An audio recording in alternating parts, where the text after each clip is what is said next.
All right, gang. We finished up turn 34 here in Kiev to Rostov from the Barbarossa East Front Series from GMT. This one here is 2008, I believe. Um, yeah, changes here.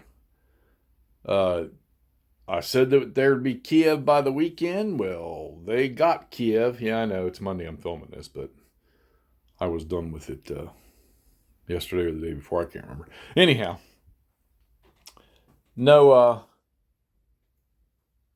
still no real progress in the South. The stalemate still sits here on the very southern part of the Dnieper here at Kherson. All right. The interdiction mark, you see, we're prepping. I started the next turn, so I got as far as that. Pulled some of the troops back, just a hex or two to get them back into supply for now. Yeah. Before we even get started. So, turn 34 started the logistics pause because I hadn't used it. I was trying to get these rail lines out as far as I can so that when I put these bases down, see where that MSU is? They're coming in there. You have to drop these bases, and these are points where these MSUs can come in at, and I think reinforcements too. And they have to be on a converted rail line in at least a town. So that's why I was holding off to try to get these markers pushed out as far as I could. Not exactly what I wanted. I've got one sitting near Kiev, which, that's right on the map edge. Not even sure what purpose that's going to serve. And I've got the one sitting here, which, yeah, okay. Been nicer if he could have been over here somewhere, but we haven't gotten that far yet. And then the one sitting here, and he'll serve a purpose, but he's still too far back. But that's part of the pause. Railroad conversion gets reduced to 3 per turn for 5 turns. The Germans do get an armor replacement. They get some groups where they'll get some infantry replacements. So, I was reading the designer's notes about gives the motorized infantry a chance to rebuild. Well, we'll see. Okay. All right, so nothing new going along here in the pocket of the Dnieper. Germans are building, the Russians are building improved positions there. Their strong points. They got 8 of them on the start of this turn, or last turn. So that's pretty much where most of them went. So you get replacements in the form of strong points. You get a certain number depending on your die roll, and then sometimes you get additionals. Now the normal ones you can put. One second. The normal ones you can place them, pretty much anywhere. Just not inside a non-operational headquarters 4 hex range. The extra ones, they have to be within 4 hexes of a major city. Okay? And for this side of the map, an in supply, friendly major city. And really on this side of the map, the only one is that Dnepropetrovsk or whatever, okay? Cherkassi's been taken. Kremenskut's been taken.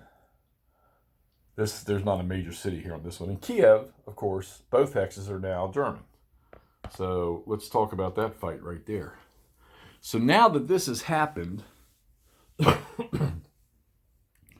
on turn 35, all of this stuff up here, which we just started turn 35, gets released.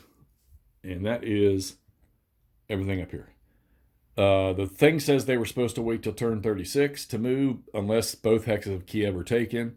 And as you can see, both hexes of Kiev right here are taken. The Germans are rushing everything they can here. They've got some of the extra strongholds were built here. Or some of the strong points were built here. The Germans have the better force size. And once they get across that river, who knows?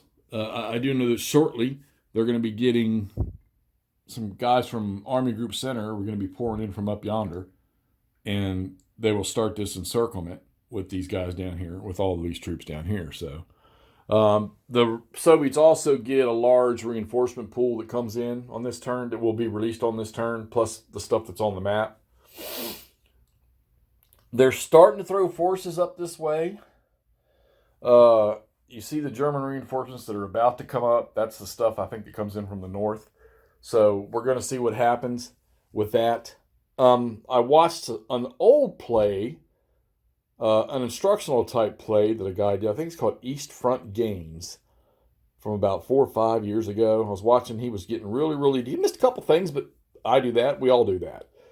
But some of the details about sort of clipping unit zone of control so that they can't draw supply.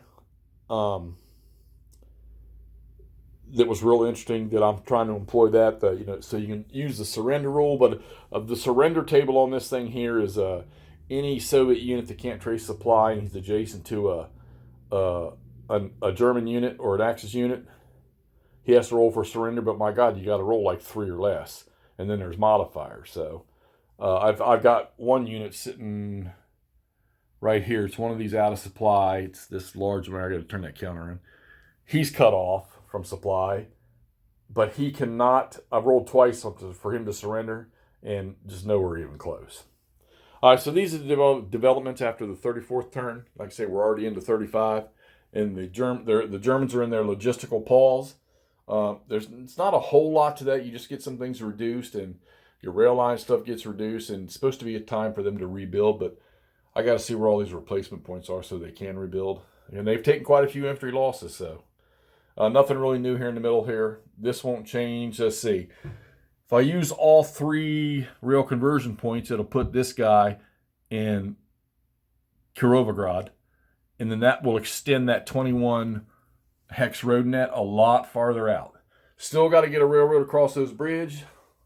The Germans here, they have both the road. Now, granted, they have their bridge down as road travel, but the actual bridge and the rail bridge both have been repaired at least one step. They don't have, they're across one of these right now, but you can see I don't have a unit in there on the railroad side or an engineer or anything in there to repair that. They're not across the bridge hex here. They're across the river, just not across the bridge hex. And that guy's not going to attack all those Soviet units by himself, because if he attacks one, he's got to attack most of them sitting there. You've also got some interesting rules about this. I talked about how units have to attack if they're adjacent. They have to attack any unit that's adjacent. But that's if the enemy units that are adjacent to them can project a zone of control into that attacking unit's hex. So if this guy here were to attack him, and all of these units that are adjacent to him extend the zone of control in there, he has to attack all 3 of them. So that kind of checks the pace of your game, just doesn't let you fly through everything. And once again, the overrun rules in this game, you got to have, like say for the Germans, at least 5-1 odds before you can do it. And the Soviets have to be 7-1. So I don't see many of those happen. Although I did have, the Germans here on the back end of that attack, those SS units, there was a supply dump sitting up here in the town right there. And they got across over there on that bridge, and they raced up there and overrun that supply dump. Didn't do nothing for the Germans, but it took 2 supply points away from the Soviets. Not that the Soviets were attacking anything that they needed them. And as you can see, out to the far east, nothing going on. All right. Nothing up yonder. Those are all those victory locations that are going to have to be taken. And the Germans are now sitting on 31. See it way over there, 31 victory points. Well, I can zoom in on that. Yeah. That chart right up top there, they're sitting on 31. And they got an armor replacement coming in too. All right. The Soviets actually have 2 destroyed air units. Of course, they roll to recover that stuff. Or they got a replacement point they can use, so I think they had 3. They might have already used it. All right, so there's the update on the East Front here.